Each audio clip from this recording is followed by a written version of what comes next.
عليه وعلى آله وأصحابه الذين اتبعوه قالبا وقلبا. أما بعد، فيا معشر الإخوان، إن من آداب المعاشرة الإسلامية آداب اللقاء والتحية والمصاحبة والمؤاخاة في الأحبة.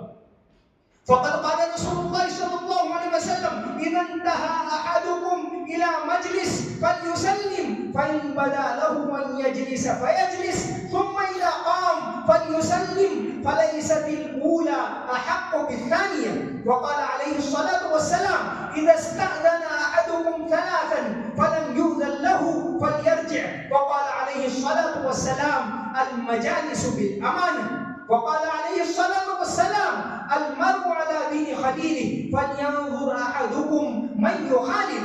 وقال عليه الصلاة والسلام: أوثق عرى الإيمان الحب في الله والبغض في الله.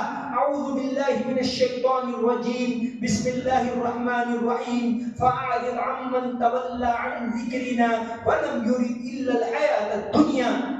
بارك الله لنا ولكم في القرآن العظيم، ونفعنا وإياكم بالآيات والذكر الحكيم.